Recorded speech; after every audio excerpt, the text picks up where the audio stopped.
nossos trabalhos. Gostaria de ler a mensagem que nos trouxemos hoje, que é uma mensagem de São Vicente de Paulo, bem descrita na revista Espírita, de dezembro de 1814, penso eu. E diz assim: sejam indulgentes para com os erros dos vossos semelhantes. Em vez de desprezar a ignorância e o vício, devemos instruí-los e moralizá-los. Sede mansos e benevolentes para tudo o que vos é inferior. Sede o mesmo perante os mais ínfimos seres da criação, e tereis obedecido ao lei de Deus. Vamos continuar com o estudo do Livro dos Espíritos. Estamos na segunda parte, no capítulo 10, onde se estuda as ocupações e as missões do Espírito.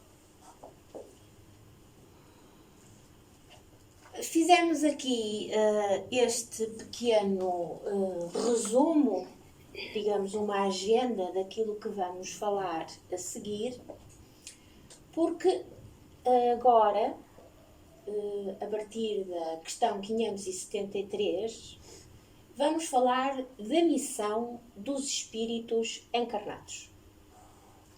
E então, Allan Kardec, com o seu método científico, faz as questões muito bem encadeadas, de forma a que as respostas não nos deixem dúvidas. E se alguma dessas respostas dada pelos espíritos não fica bem esclarecida, Allan Kardec tem o cuidado de repetir ou fazer a pergunta de outra maneira até que o assunto fique de facto esclarecido. Então, na questão 573, Allan Kardec pergunta em que consiste a missão dos espíritos encarnados. Na pergunta seguinte, porquê é que há criaturas que são voluntariamente inúteis? E porquê é que elas fizeram estas escolhas? Na 575, Allan Kardec pergunta como é que se reconhece que um homem tem uma missão na Terra? Como é que nós sabemos que aquele homem tem uma missão, que aquele homem tem uma missão diferente do outro? E na pergunta seguinte, esses têm conhecimento dessa missão antes de nascerem? Ou seja, foram predestinados a cumprir essa missão? E depois outra questão ainda interessante, tudo o que o homem faz na Terra resulta de uma missão predestinada? Vejam como este encadeamento das perguntas faz todo sentido para esclarecer bem a missão dos espíritos encarnados. Na 578, pergunta Allan Kardec, o homem pode falir por sua culpa na missão do que foi incumbido? Ou seja, foi-lhe incumbida uma missão e o homem falha? Que consequências é que isso trará para esse espírito encarnado? E na questão seguinte, como é que se compreende que Deus confie uma missão a um homem que é capaz de falhar? Esta pergunta é realmente extraordinária, não é? Se Deus é omnisciente, como é capaz de dar uma determinada missão a um homem que, à partida, poderá ter a possibilidade de não cumprir aquilo que foi determinado? Na questão seguinte, Allan Kardec pergunta, o espírito com uma missão a cumprir sofre as mesmas angústias dos outros que estão encarnados por uma questão de cumprirem penas? De redimirem faltas cometidas noutras vidas? E por último, os homens que têm por missão a evolução da humanidade podem propagar ideias falsas? Será que isso é possível? E agora, para, de facto, é a última parte do nosso estudo de hoje, em que na questão 582, Allan Kardec pergunta se a paternidade pode ser considerada uma missão. E questiona se os pais são responsáveis pelo extravio, pelo transvio dos filhos. E se, apesar de tudo, desses pais serem negligentes, se cria um homem de bem? E por último, qual é a missão de um conquistador ambicioso? Um conquistador ambicioso, portanto, um indivíduo que pensa na sua própria, no seu orgulho, da sua vaidade. Poderá tirar proveito de algum bem que advenha das suas obras? Bom, são todas estas questões que nós vamos estudar hoje e vamos então dar início ao estudo das respostas às questões que mencionamos. Fomos um bocadinho atrás para percebermos qual é o objetivo da encarnação dos espíritos. A resposta dos espíritos é esta: Deus impõe-lhes a encarnação com o fim de fazê-los chegar à perfeição. Para uns é expiação, para outros é missão.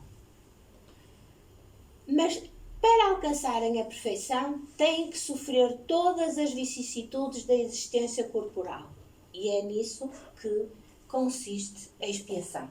Portanto, primeiro quisermos dar-vos esta noção do objetivo da encarnação dos espíritos e a seguir, na questão 573, Allan Kardec pergunta em que é que consiste a missão dos espíritos encarnados. E a resposta é: em instruir os homens, em lhes auxiliar o progresso, em lhes melhorar as instituições por meios diretos e materiais.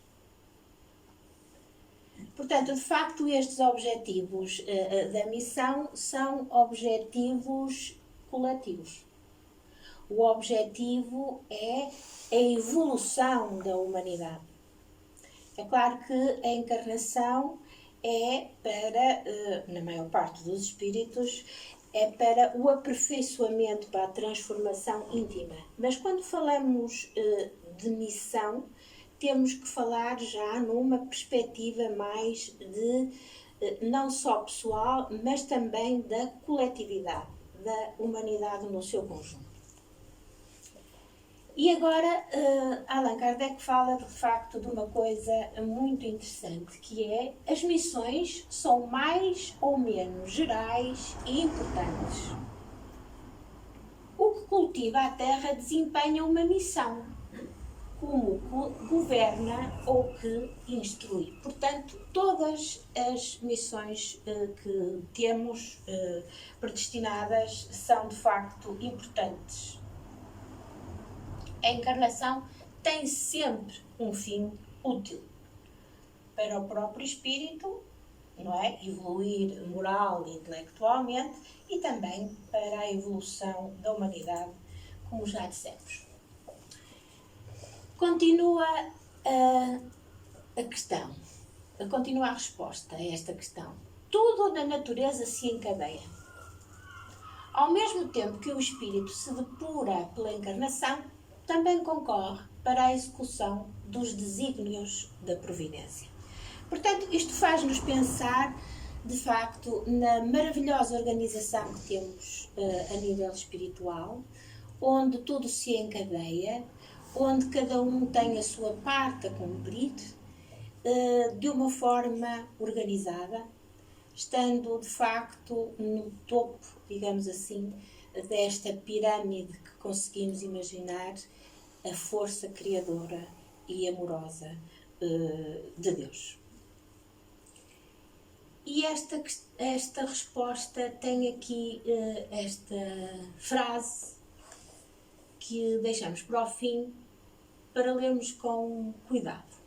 Cada um tem neste mundo a sua missão, porque todos podem ter alguma utilidade. Portanto, todas as nossas missões são importantes, todas elas podem ser úteis. Úteis a nós e úteis à sociedade em que nos inserimos.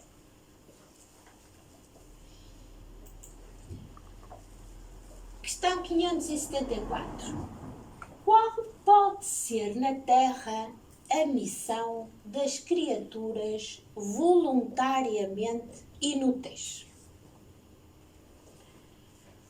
Há efetivamente pessoas que só para si mesmas vivem e que não sabem tornar-se úteis ao que quer que seja. São pobres seres dignos de compaixão, porquanto espiarão durante a sua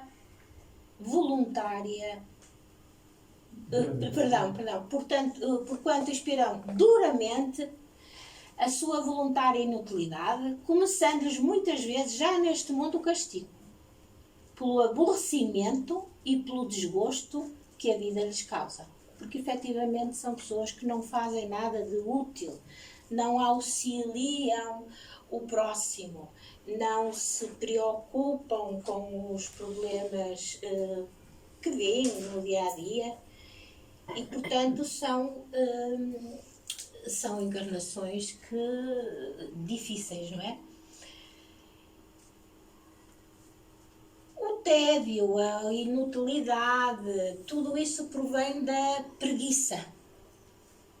E a preguiça diz-se que é a mãe da ignorância. Uma vez que a escolha lhes foi facultada, porque preferiram uma existência que nenhum proveito lhes traria? Esta realmente é a grande questão. Portanto, se nós, na espiritualidade, podemos escolher a nossa missão e a nossa tarefa que vamos cumprir aqui na Terra e preparamos a nossa encarnação, porque é que estes seres decidiram ser inúteis? E lhes foi permitido isso. E a resposta? Entre os espíritos também há preguiçosos que recuam diante de uma vida de labor, de esforço. Deus consente que assim procedam. Isto é o livre-arbítrio.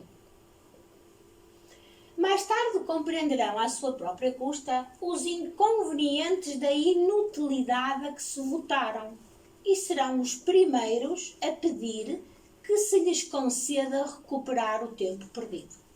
Portanto, afinal, aprenderam alguma coisa. Foram despertados, não é? Com as consequências da sua inutilidade. Mas Allan Kardec diz que pode também acontecer que estes seres tenham escolhido uma vida útil, mas que hajam recuado diante da execução da obra, deixando-se levar pelas sugestões dos espíritos que os induzem a permanecer na ociosidade. Portanto, vejam, nós somos permanentemente, já sabemos disso, permanentemente influenciados por espíritos que vivem ao nosso redor, e nós, de facto, temos que ser muito vigilantes, sobretudo com os nossos pensamentos, com aquilo que falamos, porque afinizamos-nos com determinado número de espíritos, ou com determinado tipo, melhor dizendo, de espíritos, que nos forçam ou a ir por o caminho da senda de Deus, ou então realmente que nos levam por caminhos mais obscuros e não nos permitem cumprir a nossa missão, que é este segundo caso que aponta Allan Kardec. Portanto, a influência, digamos assim, dos espíritos inferiores que está lá, sempre presente, e que temos que estar realmente vigilantes. Portanto, além de termos o o livre-arbítrio, afinal de contas, mesmo aqueles que têm uma encarnação inútil acabam sempre por aprender algo. Na questão 575, as ocupações comuns mais nos parecem deveres do que missões propriamente ditas. A missão, de acordo com a ideia a que esta palavra está associada, tem um caráter menos exclusivo e, sobretudo, menos pessoal. Deste ponto de vista, como se pode reconhecer que um homem tem realmente na Terra uma determinada missão? Portanto, Allan Kardec refere-se aqui àquilo que nós designamos normalmente pelos missionários, não é? Aqueles que de facto têm uma missão, digamos assim, importante a desempenhar. E as missões reconhecem-se pelos resultados das ações dos espíritos, pelo trabalho que realizam, visando de facto o bem de todos. O missionário, tudo o que faz, tudo o que idealiza é em favor da coletividade. Portanto, o verdadeiro missionário já não tem aqueles vícios, digamos assim, que a maior parte dos homens têm, preocupados com a sua vaidade, com o seu orgulho, com o seu egoísmo, e pensa apenas, o missionário, na evolução da comunidade. Portanto, trabalhar no bem, auxiliar quem sofre. Pergunta 576. Foram predestinados a isso antes de nascerem os homens que trazem uma missão importante? Têm dela conhecimento? A resposta é, algumas vezes sim, porém é mais comum que o ignoram. Baixando à Terra, visam apenas um vago objetivo. Depois do nascimento e de acordo com as circunstâncias, é que as suas missões se lhes desenham às vistas. Deus os impele para o caminho onde devam executar-lhes os desígnios. Portanto, de uma maneira geral, os missionários não conhecem na sua totalidade a missão que têm a cumprir, não é? E são as próprias circunstâncias da vida e as opções que esses espíritos tomam que os levam para um determinado caminho, portanto, para a realização de facto, missões que vão deixar a sua marca na evolução do povo. Às vezes essas... Desculpem. Às vezes essas missões podem não ser aparentes e aparecer muito mais cedo. Estamos-nos a lembrar, por exemplo, de Gandhi, não é? Que começou por ser um advogado, depois começou por defender causas, não é? E foi, de facto, uma das pessoas mais importantes na libertação daquele povo tão oprimido pelos colonialistas, não é? Como foi o povo indiano. Madre Teresa de Calcutá também teve o seu caminho que foi, digamos que, ascendendo em termos espirituais até realmente ser formidável e maravilhosa pessoa que tanto ajudou os outros e que deixou um exemplo para todos nós na humanidade.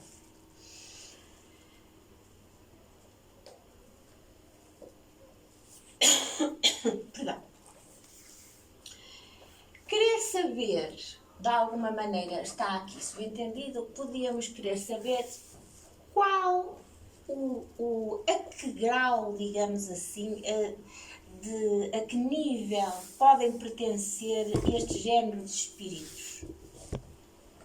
Estes genes é uma pergunta realmente de resposta difícil, não é? Porque podem pertencer a qualquer tipo de evolução. Depois é as circunstâncias, de facto, e a forma como os espíritos encaram as alterações, as angústias, os problemas, as circunstâncias da vida e as opções que tomam, que vão fazer deles ou não, de facto, pessoas que são capazes de cumprir os desígnios da evolução da nossa comunidade. Convém também dizer que há espíritos que Deus pede para virem de novo à Terra para poderem dar então trazer uma nova evolução da humanidade.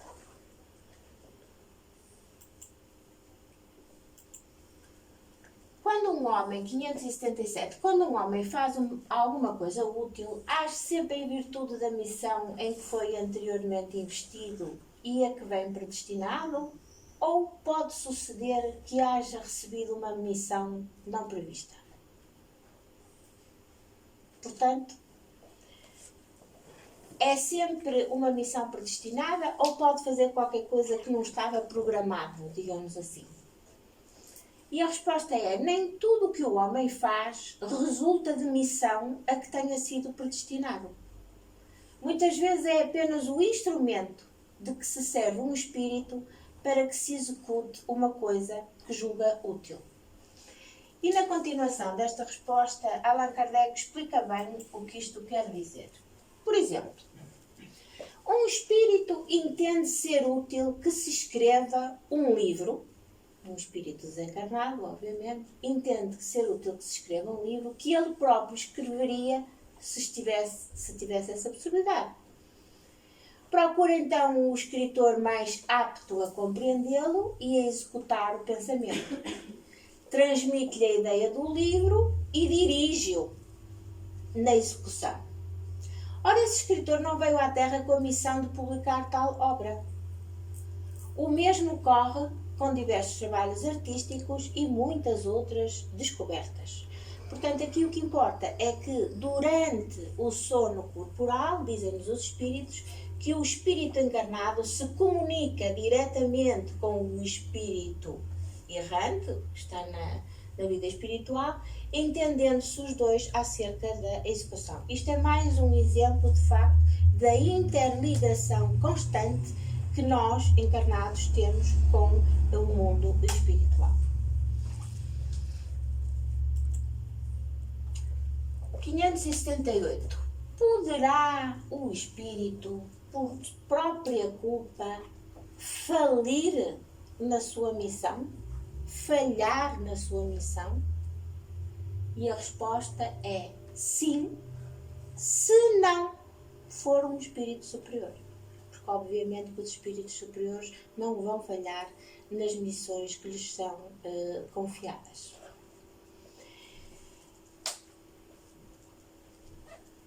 E que consequências lhe advirão da sua falência? Terá que retomar a tarefa? Essa é a sua punição. Também sofrerá as consequências do mal que haja causado. Portanto, analisemos esta questão e, de facto, podemos concluir que, se é confiada uma missão a um determinado espírito que não a consegue cumprir, Deus designará um outro espírito para que essa missão seja cumprida. Senão Deus ficaria, de facto, à mercê das suas criaturas, o que não é possível. Aqui, o que importa realmente é o objetivo, o desígnio de Deus, que tem sempre que ser cumprido. Se não é por um, porque falha, virá outro que completará ou que voltará desde o início até cumprir a sua tarefa. Obviamente que quem faliu vai ter que sofrer as consequências, quanto mais não seja pelo atraso que trouxe à humanidade com o seu falhanço.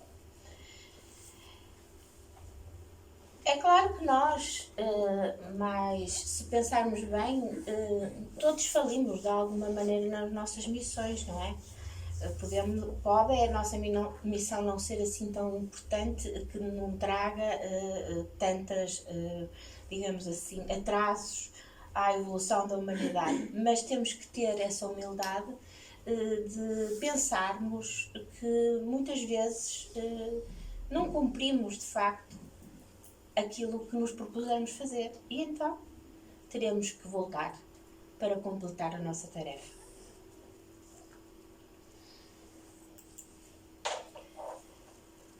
Pois se é de Deus que o Espírito recebe a sua missão, como se há de compreender que Deus confia uma missão importante e de interesse geral a um Espírito capaz de falir? Portanto, esta questão está, obviamente, muito relacionada com a anterior. E vejam como é interessante a resposta dos Espíritos. Não sabe Deus se o seu general obterá a vitória ou se será vencido? Deus é omnisciente. Sabe-o, crede, e os seus planos, quando importantes, não se apoiam nos que hajam de abandonar em meio à obra. Lá está. Se aquele espírito faliu, outro ou um grupo fará, de facto, a obra designada por Deus. Toda a questão para vós está no conhecimento que Deus tem do futuro, mas que não nos é concedido. Portanto, nós não temos noção, de facto, desta omnisciência que Deus tem. E, portanto, custa-nos um pouco a compreender determinado número de questões. Mas Deus sabe. Deus sabe de tudo o que vai acontecer e de todo o rumo da sua criação. 580. O espírito que encarna para desempenhar uma determinada missão tem apreensões, fomos nós que escrevemos as aflições, idênticas às de outro que o faz por provação? E a resposta é não, porque traz a experiência adquirida. Desculpa.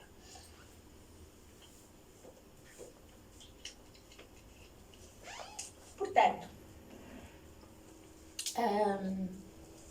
temos aqui dois tipos de, digamos assim, dois tipos de espíritos, obviamente, e dois tipos de reações completamente diferentes. Por um lado, temos aquele espírito missionário que cumpre a sua missão, sabendo das agruras, das aflições que vai passar, mas resignando-se e entendendo isso como uma prova, e, portanto, fazendo da sua vida o objetivo de cumprir a missão para que foi designado. E, por outro lado, temos um espírito que desiste a qualquer contrariedade, não é? Que de alguma maneira, tem uma rebeldia com as contradições, não aceita as dificuldades porque tem que passar, não tem a capacidade ainda de poder levar a missão. Mas Deus realmente dá apenas o fardo a quem pode suportá-lo, não é? Portanto, aqui está a diferença entre o espírito evoluído, que já tem reencarnações anteriores e já aprendeu como resolver essas dificuldades na vida, e temos outro que está no início e que ainda tem dificuldades em passar por essas contradições e, portanto, faltar-lhe-ão certamente mais reencarnações para que adquira a experiência, que lhe dará a serenidade e a tranquilidade para passar todas as provas.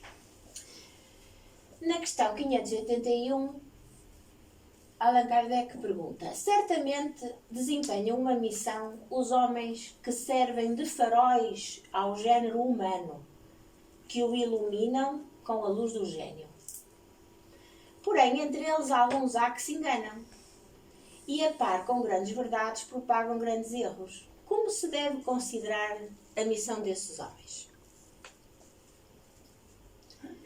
E a resposta dos espíritos é esta: como falseadas por eles próprios. Estão abaixo da tarefa que tomaram sobre os seus ombros. Contudo, mister se faz levar em conta as circunstâncias.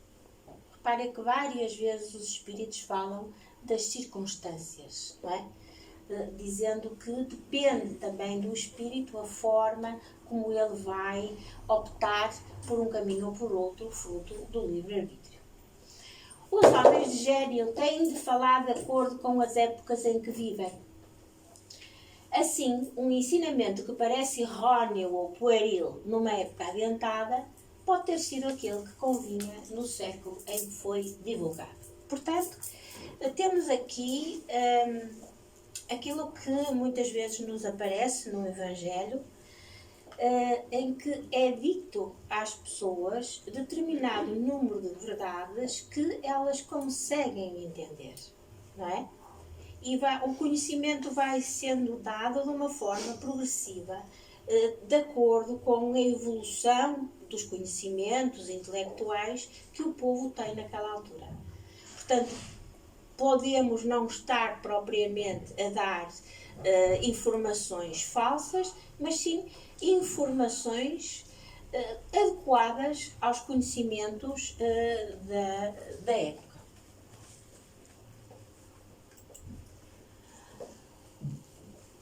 Pode-se considerar como missão a paternidade? É sem contestação possível uma verdadeira missão. Se alguém tivesse dúvida, agora fica aqui de facto bem explicado que a paternidade é uma missão. Constitui ao mesmo tempo grandíssimo dever, que empenha, mais do que pensa o homem, a sua responsabilidade quanto ao futuro. Deus colocou o filho sob a tutela dos pais, a fim de que estes o dirijam pela senda do bem, pelo caminho do bem. E lhes facilitou a tarefa dando àquele, ao filho, uma organização física débil e delicada, um bebê, que o torna propício a todas as impressões. Portanto, é de facto a missão que nós, pais e mães, temos de educar o nosso filho, que nos foi entregue pelos espíritos, para que nós o pudéssemos ensinar os valores morais de forma a torná-lo num homem de bem. Mas continuemos. Muitos há, no entanto, que mais cuidam de endireitar, muitos pais, não é? No entanto, que mais cuidam de endireitar as árvores do seu jardim e de fazê-las dar bons frutos em abundância, do que endireitar o caráter do seu filho. Portanto, pais há que estão preocupados com outras coisas, com as suas próprias vidas, com os seus próprios rendimentos, com as coisas materiais. Isso sobrepõe-se àquela que é realmente a missão de educar os filhos no caminho do bem, de acordo com o Evangelho. Se o filho vier a sucumbir por culpa deles, suportarão os desgostos resultantes dessa queda e partilharão dos sofrimentos do filho na vida futura, por não terem feito o que lhe estava ao alcance para que ele avançasse na estrada do bem. Portanto, sofrem os filhos, sofrem os pais, que depois não se podem lamentar daquilo que foram eles próprios a criar, não é?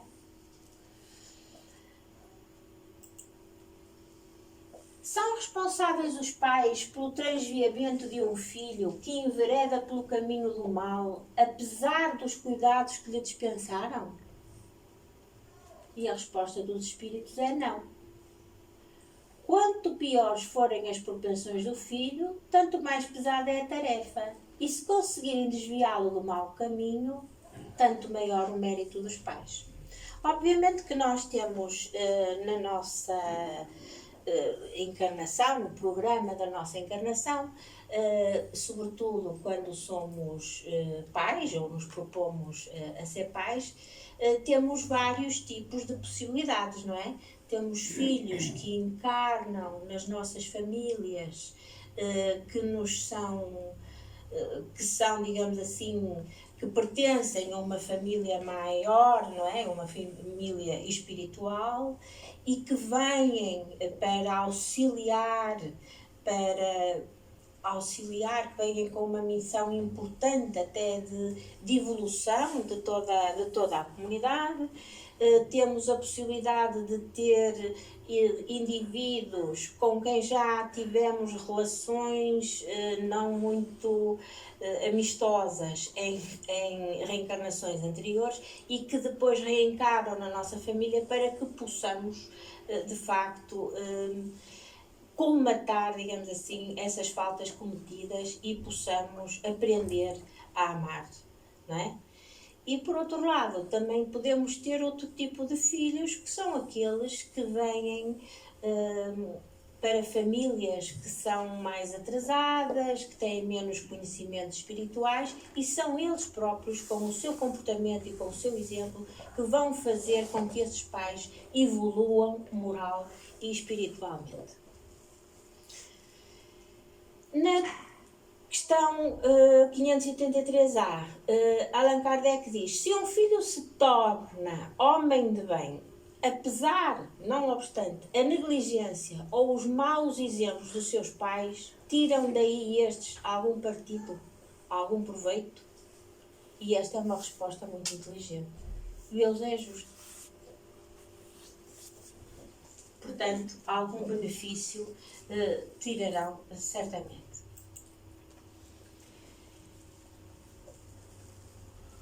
Questão 584.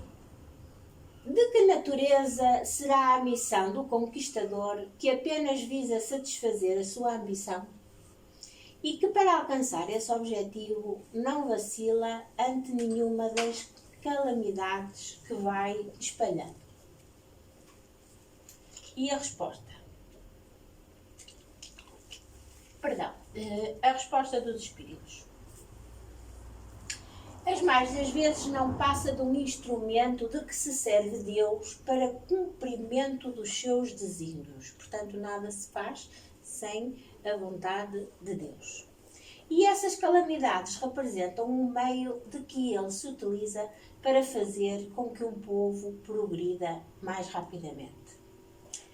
Este é um assunto um bocadinho sensível, mas realmente nós temos que, se pensarmos de uma forma fria e racional sobre as guerras, pensemos, por exemplo, na Revolução Francesa.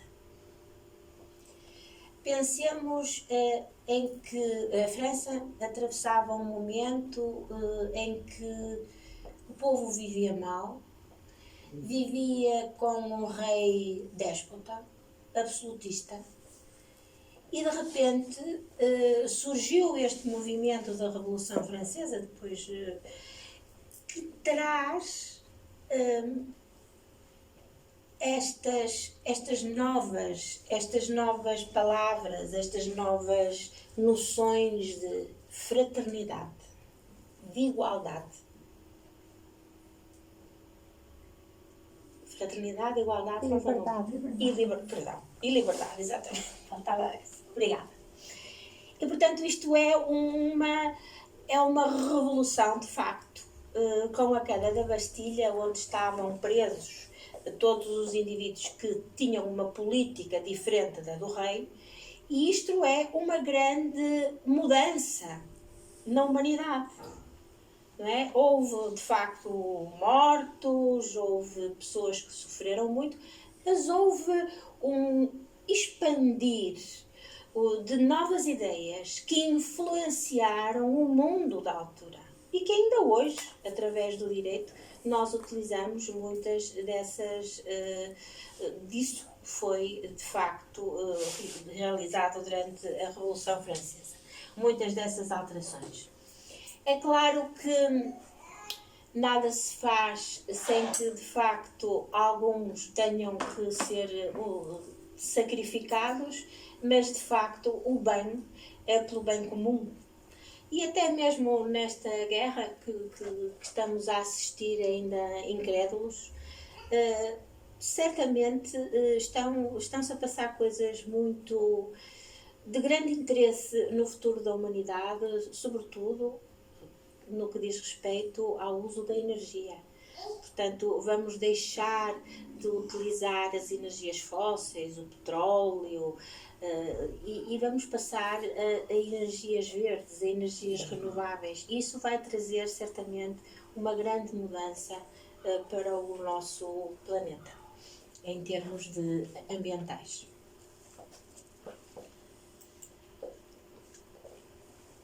Nenhuma parte tendo na produção do bem que dessas calamidades passageiras possa resultar, pois que visavam um fim todo pessoal, aquele que delas se constitui instrumento tirará, não obstante, proveito desse bem?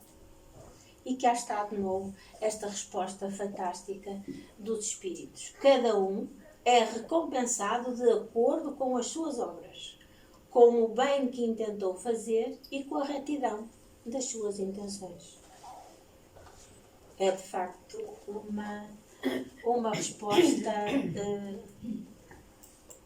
que nem merece comentários. No final deste capítulo, que é o capítulo 10º, que assim termina, Allan Kardec tira estas conclusões. Os espíritos encarnados têm ocupações inerentes às suas existências. Portanto, todas as missões são importantes. Todas elas têm um fim útil. É importante quem ensina, é importante quem trata, é importante quem constrói. Todos são importantes, todos trabalhamos para o mesmo fim, que é a evolução da humanidade.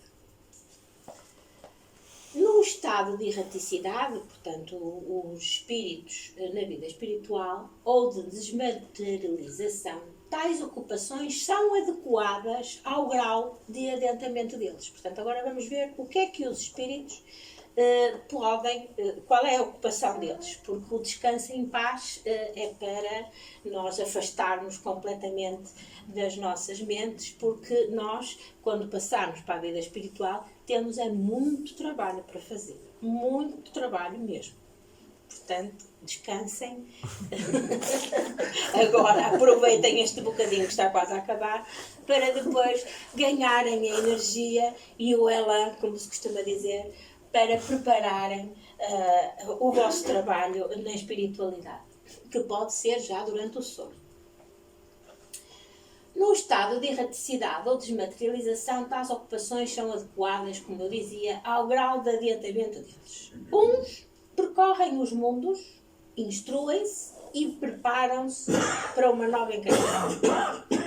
Outros, mais adiantados, ocupam-se com o progresso, dirigindo os acontecimentos, sugerindo ideias que lhe sejam propícias. Assistem os homens de gênio que concorrem para o adiantamento da humanidade. Portanto, inspiram-nos com as novas ideias, que são depois os homens de gênio a pôr em prática, não é? Mas são inspirados por estes espíritos superiores. Outros encarnam com determinada missão de progresso. Outros tomam sob a sua tutela os indivíduos, são os nossos benfeitores espirituais. Tomam sob a tutela os indivíduos, as famílias, as reuniões, as cidades, os povos, dos quais se constituem os anjos guardiães, os gênios protetores e os espíritos familiares. Outros, finalmente, presidem aos fenómenos da natureza de que se fazem os agentes diretos. Depois temos espíritos vulgares que se imiscuem nas nossas ocupações e nas nossas diversões. E por último, temos os impuros ou imperfeitos que aguardam em sofrimentos e angústias o momento em que praza a Deus proporcionar-lhes meios de se adiantarem. Portanto, a misericórdia de Deus é infinita e trará e dará sempre novas oportunidades, mesmo a estes que tiveram um comportamento menos adequado durante a sua encarnação. Se eles praticam o mal, é pelo despeito de ainda não poderem gozar do bem. Muitos destes espíritos não passam de espíritos ignorantes. Pronto, e assim terminamos esta nossa comunicação de hoje com esta frase: praticar o bem é a nossa maior missão. É através das boas ações que o nosso espírito evolui.